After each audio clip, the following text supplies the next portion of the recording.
Bonjour à toutes et à tous, bienvenue pour le week-end Bienvenue en Wallonie, ici au verger de Gaume, chez nous à Virton, pour la visite de notre verger, de notre atelier et des ruches de Pierre Clé, qui est l'apiculteur du verger et qui est un voisin de la rue ici. Voilà, donc je vous invite à parcourir le sentier et à me suivre pour faire la visite du verger. Voilà, premier point d'arrêt de la visite, c'est la station météo, parce que notre station météo, c'est quelque chose d'important, dans la mesure où la température est importante, les prévisions sont importantes et la pression atmosphérique. Donc c'est des éléments qui comptent beaucoup pour nos productions et auxquels on fait fort attention. Donc avec cette station, ça permet de gérer plus ou moins ce genre d'éléments.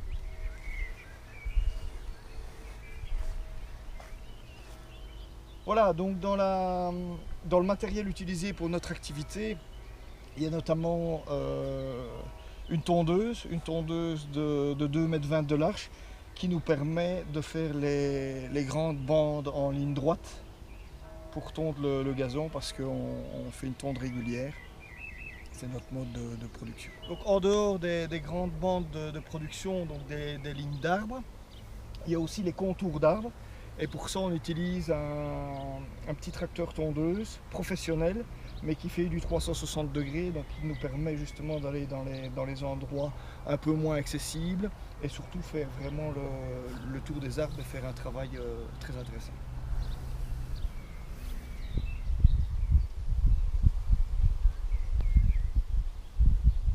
Dans les sujets que nous retrouvons ici dans notre verger, il y a des arbres de 90 ans, comme le sujet ici présent, qui est en fin de vie, malheureusement, mais bon, il a fait sa vie. On peut remarquer que le tronc est complètement creux, donc ce qui veut dire un affaiblissement du tronc. Les charpentières sont encore assez costaudes, ont l'air encore assez importantes et assez solides. Mais il suffit que cette année, il y ait une forte production de pommes sur cet arbre-là et que l'arbre se fende ici ou se casse ici. À ce moment-là, ce sera la fin définitive de cet arbre-ci. Mais bon, on peut regarder aux alentours, comme ici, par exemple. La nouvelle génération la relève est déjà assurée, parce qu'on a déjà fait les replantations avant que les arbres ne meurent définitivement. Voilà, en fait, moi j'ai la chance d'avoir un métier où je suis presque tous les jours en vacances. D'ailleurs, la preuve, ici on est au centre de Virton, on a une magnifique vue sur le centre-ville. C'est toujours agréable d'être dans la nature, presque en centre-ville. Nous arrivons ici chez Pierre, qui est l'apiculteur voisin et qui s'occupe de nos ruches ici au verger. D'ailleurs, on voit les deux ruches en activité, ici à droite. Et alors on va en profiter pour poser une petite question à Pierre, qui est en pleine explication avec une consommatrice de miel. Pierre, excuse-moi de te déranger, je voudrais te poser une petite question. Au niveau des abeilles, qu'est-ce qu'elles apportent ici au verger en termes de qualité de pollinisation ou autre? Est-ce que tu peux nous... Alors on peut voir facilement sur les fruits ce que donne une fleur qui a été bien pollinisée et une fleur qui a été mal pollinisée. On le voit directement au niveau des fruits, puisque la qualité du fruit en dépend fortement. Donc ça se situe au niveau de la qualité de la forme du fruit alors. De la forme du fruit essentiellement, où on voit quand on a une pomme qui est bien formée, on est sûr que effectivement la fleur qui a donné naissance à cette pomme a bien été pollinisée par les abeilles, ou par un pollinisateur en tous les cas. Et à côté de ça, on peut voir une pomme qui a une forme un petit peu biscornue ou qui est vraiment très mal formée, toute petite, toute chétive. À ce moment-là, on est certain que la fleur a été très mal pollinisée à la base. D'où l'importance d'avoir une bonne pollinisation, notamment par les insectes pollinisateurs, dont l'abeille mellifère. D'accord. Et le fait que ce soit un verger haute tige non traité, est-ce que ça c'est intéressant pour les abeilles ou pas? Ça c'est le summum pour les abeilles, puisque effectivement tous les produits de traitement, même les fongicides, parce qu'on parle souvent d'insecticides, mais les fongicides ont un effet néfaste aussi sur l'immunité de l'abeille, comme sur l'immunité de tout individu d'ailleurs. À long terme, ça diminue vraiment son immunité et donc ça l'affaiblit quand des maladies arrivent. Notamment nous ici on est confronté depuis 40 ans au varroa. Eh bien la combinaison des deux fait que l'abeille peut être affaiblie fortement et avoir des difficultés à passer un hiver correctement en fin de saison et a du mal à redémarrer le printemps suivant. Donc merci de ne pas traiter tes pommiers, c'est impeccable.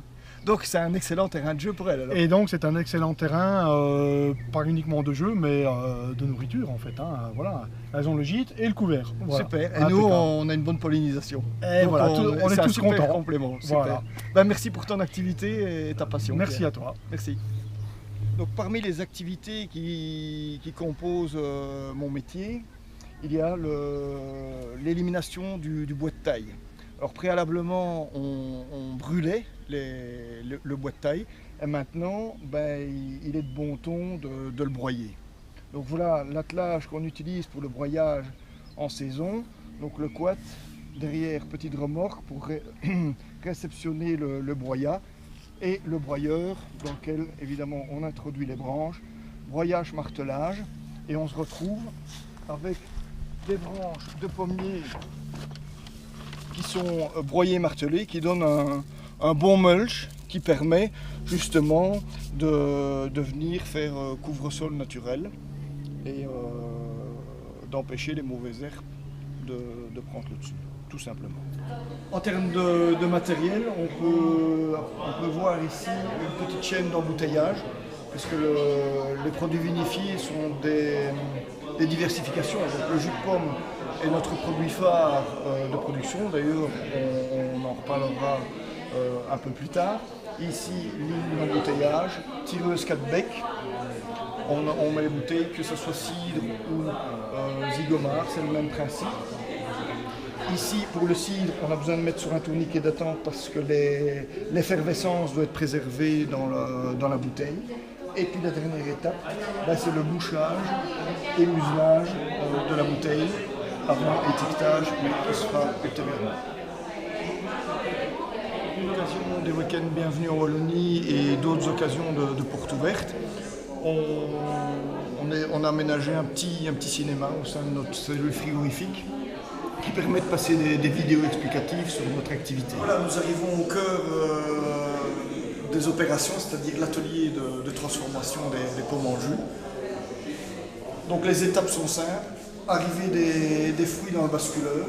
Le basculeur va lever les pommes qui vont descendre dans un bac d'eau, parce que ceci en saison est rempli d'eau.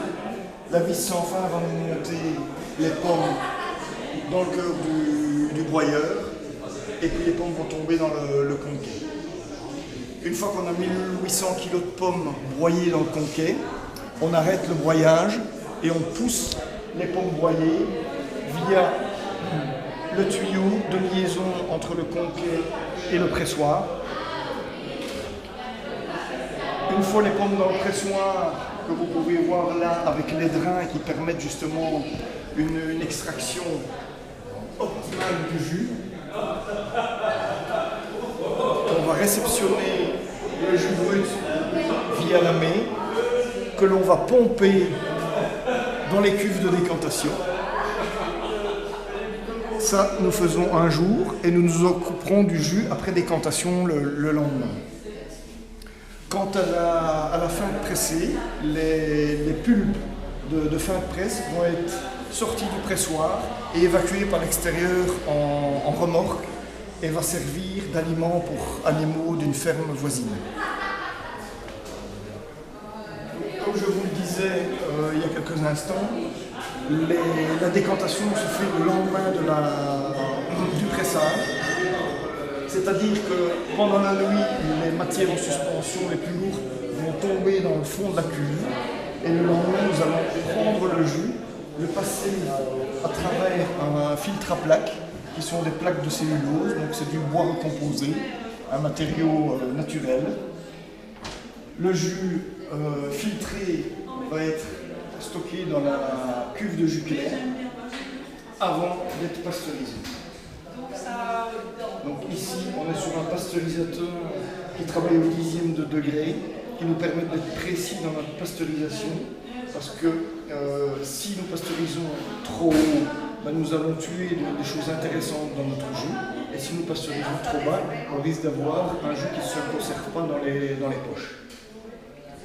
Le pasteurisateur est le seul élément qui fonctionne au mazout ici dans l'atelier. Le reste fonctionne à l'électricité et nous avons la chance d'avoir des panneaux photovoltaïques qui nous fournissent 100% du courant que l'on utilise sur une saison. La dernière étape sera le conditionnement en poche de 5 litres. Donc nous ne faisons nous que du jus clair en 5 litres. Et voilà 3 types différents de remplisseuses. Ici, la dernière utilisée, comme vous pouvez le voir, nous recevons la poche avec bouchon fermé. La pince va arracher le bouchon. La tête de remplissage va venir se déposer dans la tête du goulot de la poche. Il va y avoir remplissage et puis agrafage du capuchon.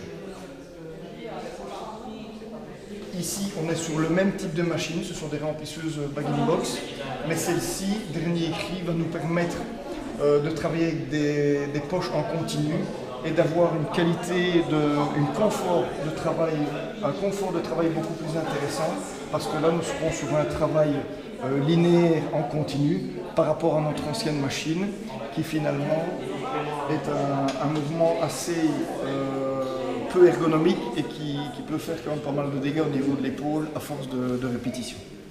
Voilà, donc on cherche aussi dans notre atelier à améliorer le confort de travail et pas spécialement la cadence ni le volume de travail. Donc le cubi est un élément important parce qu'en termes d'empreinte carbone, c'est le contenant qui a l'empreinte carbone la plus faible. Tout le monde sait, ou grand nombre de personnes savent qu'une fois que le cubi est consommé, le carton peut être replié et au parquet conteneur, il va être recyclé 6 fois. Et la poche en polyéthylène est également recyclable. Donc nous travaillons un produit naturel et nous essayons d'être naturels jusqu'au bout de la ligne. C'est-à-dire que les déchets de presse partent comme aliments pour animaux et les déchets après consommation du produit sont entièrement recyclables. Lors d'occasion de portes ouvertes, ça nous permet de faire déguster des produits tests, comme aujourd'hui le cidre au fût, mais également nos produits bien connus, le jus de pomme, le cidre, le pommeau et le zigourat.